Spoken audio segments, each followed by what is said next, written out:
All right, before we get to this next piece, dude, Adnan, do you want to take this piece, dude? Because I know you. I'll I will take this because it's kind of interesting when this was a game, a headline show topic. You probably go Yeah. scrolling through the archives. I assume all the Podbean episodes will still be up if Yeah, people ever yeah. want to go back. I Yeah, think like so. Or the YouTube is still up, so that's very true. The YouTube stuff will always kind of be there until yeah. something happens to it. But like we did bring this up because we did talk about this before the reveal of it. Hmm. Basically, the subject is Gears of War 4. We were kind of tossing about ideas in a discussion because I was like, where would they go with the series? This Right. was pre the announcement, and then we kind of had discussions back and forth when it was revealed. But we kind of got like a very interesting interview here. This is kind of like something I always suggested to Chris where the series should go. So speaking with this is on what website is this? I don't give them bit credit. Is it Stevia? Stevia. So they spoke to the coalition's Chuck Osija ahead of EB Expo this weekend. They learned that Gears of War 4 was almost developed as a prequel. Chuck said, and I quote, "We actually sat around when Rod Ferguson, formerly of Gears original developer Epic Games, first joined. We sat around for a few days and talked about what we could do. Do you go back and tell, well, there's a lot, well, sorry, well, there's a ton of lore in the Gears world," end quote. The Coalition first entertained telling stories only hinted at in the likes of Gears of War 2, Gears of War 3, and yes, even Judgment, a prequel itself. He went and carried on and said, Do we go tell the Pendulum Wars? Then we go, nah, Gears really isn't about human on human fighting. It's always about human on monsters. So we thought maybe we could do Emergence Day. Judgment sort of goes close to it, but again, no, he said, and I quote. Well, Chuck also asserted that the inherent problems of the prequels meant that it wasn't the right direction for Gears of War 4, and he said, and I quote, "The problem when you went back in time, which felt like it was a good place to go, is that eventually you know where it's going to end up. It's going to end with Marcus in prison. It's sort of like, okay, we know the ending is what the ending is. Everyone knows where the ending is. What can you do inside of that? It's going to be interesting," end quote. The Coalition also toyed with the idea of different settings and a completely removed cast of characters, much like the direction of BioWare seems to be taking with Mass Effect Andromeda. Um, the other one was... Wait, sorry. The other one was... Okay, so again, he said, and I quote, "The other one was, we said, okay, could we go... Do we want to see... Do we want to set it someplace completely different with a whole new cast of characters? Do we want to go into a different planet? Do we want to do something like that?" Fucking hell, some comments could have been done with this, but sorry. That seemed like a lot to bite off. When Epic bundles something as iconic as Gears, you have to be careful as people who are talking over it. Oh my god, I'm struggling to read this. So that fans know you actually understand what the franchise is all about. That one felt like, I wouldn't say it's disrespectful, but like you're sensitive to what the franchise is all about. Let's see if this. Right, okay, we're not going to keep going because it's just long, long, long. It kind of keeps going back and forth to explain Yeah. why that's the future. But the gist of the conversation, if you're still here, and I hope you haven't clicked off yet, is the fact that Gears of War 4 is almost a prequel. Yep. I suggested this to Chris quite a few times. Yep. Kind of think about it now when he said it, I agree with the fact that Gears of War is always about that human locus divide, kind of like the human versus the enemy's war, which makes a lot more sense. Um, Nah, I still think you they could know. have done Pendulum Wars. I mean, I'm happy. Don't get me wrong. I'm really happy with the direction of Gears 4. I think it looks fucking awesome. And well, there's actually a little add-on to this that I'll get to in a sec about that. But no, man, I think they easily could have done Pendulum Wars. I think it would have been something really cool, Very actually. different. I think Yeah. like for me, like what I love Gears of War 4, the idea and everything else, and we will be bringing like one of our spin-off shows based on Gears of War 4 and some other kind of games in the future. You'll see what Yeah. Podcast Go does on its YouTube channel in kind of like in the next couple of weeks. But like I like the idea of them going 25 years forward, but then also it hit me almost as bad as Mortal Kombat. So I felt like, is that the next kind of like phase of rebooting something or taking something forward, which is like going forward 25 years all of a sudden? It's like a massive dramatic switch, but at the same Yeah. time, if you did the Pendulum Wars, you couldn't really just jump straight to Gears 4. I think like it's either one way where it's like do the prequel, and then we have to kind of like reestablish where we're going and everything else, or we just go straight to the future. So I think they kind of just went that idea that the future saying is probably more ideal. Yeah. I would have loved to have seen the game in the Pendulum Wars. I think it would have been a good idea because it would have gone really back to its core. I agree with the ending that Marcus is going to be in prison, but there's still that doesn't ruin element of surprise. Metal Gear Yeah, Solid is an example of that. We know yeah, what happens to Big Boss, and Kojima already fucked us over with knowing what happens to Big Boss in the first Metal Gear game. Kind of there are if you're an effective storyteller, you can kind of get past boundaries. I could tell Chris the ending of a novel, but at the same time, I could put like twists and kind of like you know much more. It's not just about simply knowing the ending of something. It's about the build up and everything else that leads to it. There's always a surprise and hint of element you need in that. So I don't really agree with him in that sense, but it was just very interesting to kind of like bring this to Chris' attention because we talked about it so much. I'm a huge Gears of War fan, and so it's kind of like for me, it's kind of like see it was a little bit like you know reassuring that I wasn't completely off where they were kind of thinking about yeah. going. No, yeah, and dude, speaking of reassurances, this is kind of like to kind of extend this news. We wanted to fuse two pieces into one. What's it called? I think okay, basically Microsoft sent out a crap load of emails to people, and I got one of them, and I thought it was really cool because it was a letter written as if I like it was from the coalition in the Gears universe. So it's like, thank you for fighting in the Locust Wars. Like that's what the letter said. And it was like this whole thing. Yeah, it was this whole like theme letter. I won't get into it, but it was this big theme letter. And at the very end it said click here to check out the first 20 minutes of Gears of War 4. And I'm like, "What?" So I clicked it, and it was an unlisted YouTube video. So I'm sure it's going to spread all over the place now. But it was an unlisted YouTube video that basically had Rod Ferguson. He did a little intro, and they basically said, "Yeah, this is the first 20 minutes of Gears of War 4. So when you press start and you start the game, this is the first 20 minutes." And I was so I don't want to spoil it for you guys listening, so don't worry, I'm not. And plus, I know Adnan doesn't want to be spoiled.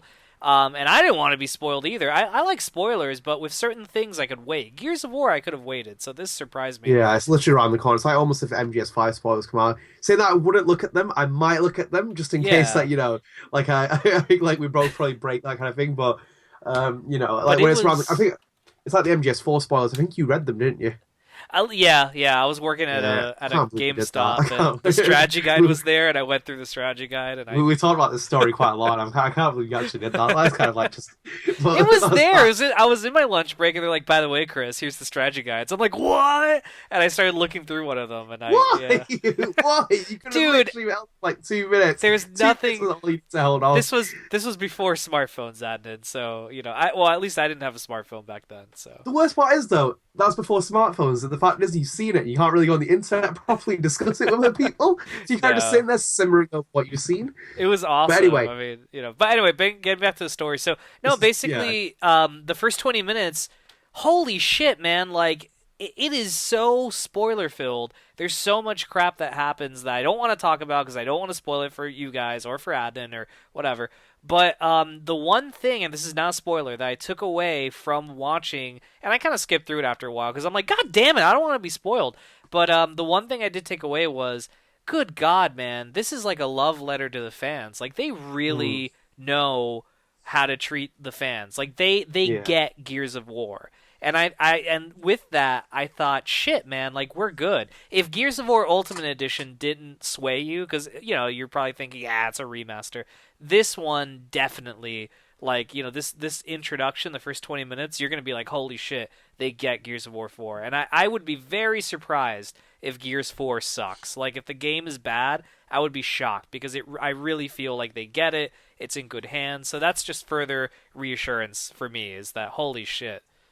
But if you're listening to this and you haven't seen that video yet and you get the email, don't watch it. I mean, if you want to watch it, go ahead. It's your own life. But I'm telling you, you'll get spoiled because holy crap.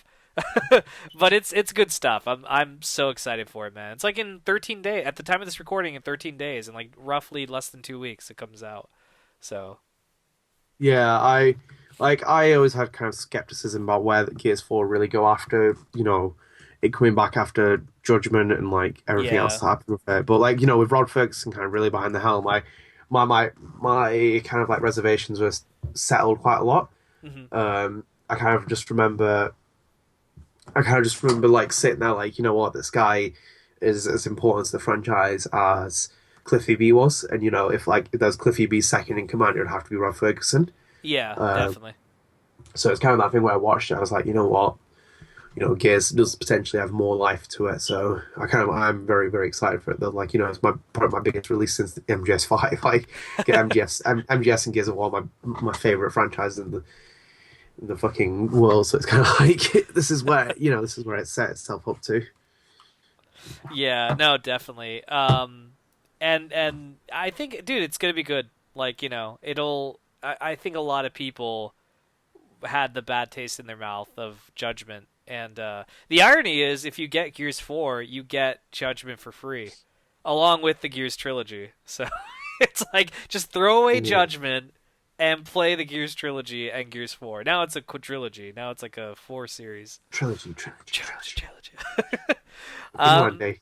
but that's interesting, man, about the prequel thing. But I think they're going in a good direction. And that's not to say you can never do a prequel. I mean, if they ever in the future want to go back to that concept after Gears 5 and 6, they could do it, I mean, the beauty about video games is you can get the voice actor. If you want Marcus in, you can get Marcus. It's not like the voice actor's voice isn't going to age that badly.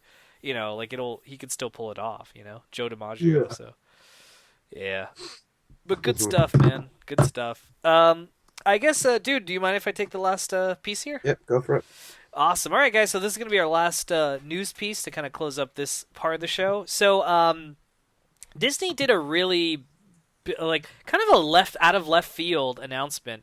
Apparently, they put out a news piece that confirmed two things. Number one, Disney is going to make a live action The Lion King movie, and number two, Jon Favreau is going to direct it. For those of you kind of a little bit, Jon Favreau, who the fuck is that? He was the guy who directed, among other films, Iron Man 1 and Iron Man 2. That's kind of like where he started, Disney. Well, they didn't own it back then, but still, he's getting his feet wet. And he recently directed The Jungle Book, which was a live action, adaptation of a Disney animated film, which was excellent, by the way. So good. You guys need to see The Lion King. I mean, Jungle Book. So great. Well, yeah. So his next project is going to be a live action remake of The Lion King. So he's going to kind of continue that.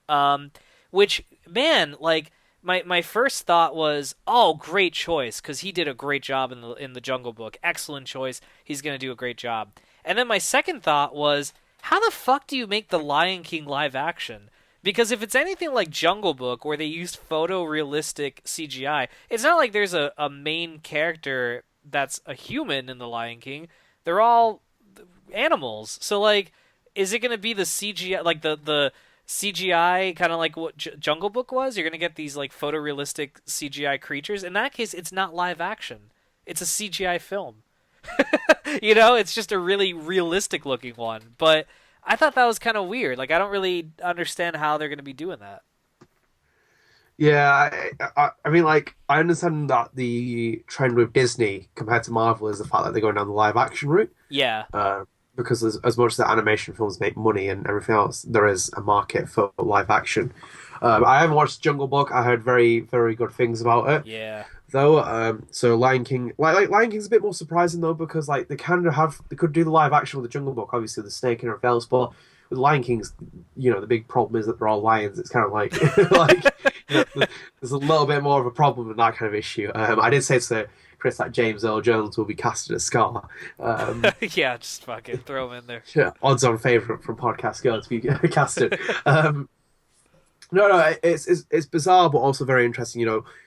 Lion King is one of the most prolific films from that studio. Uh huh.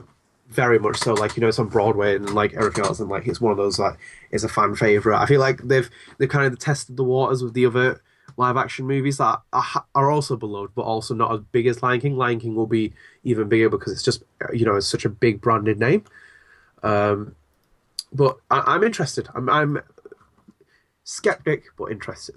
Let's just say it like that. Yeah, I mean, I really want to know, what, like, I am interested in it too, but I do want to know also how the hell they're gonna, like, I still can't wrap my head around the live action aspect. Like, are you gonna film real lions? I mean, that seems dangerous. I don't know. Like, I mean, it just doesn't make sense. But no, it's great, and I think their next one is Beauty and the Beast. And Emma Watson is gonna play Belle, which is excellent Mm. fucking choice. That's gonna be in March of next year, according to this article. So that'll be the next one. And they're doing other. I know Cinderella came out. That was pretty good. Um, and there's other ones too that they're planning. I can't for the life of me I can't remember, but they've announced other ones. I think other live action adaptations. So well, if it works out, I'm interested though, based off of how great Lion King was. But we'll let's bring it back, Adnan. What we used to do in Gamer Headlines. We'll see. That was like our unofficial skepticism go-to phrase on the last show was "We'll see how this works." So podcast go. We'll see. We'll see.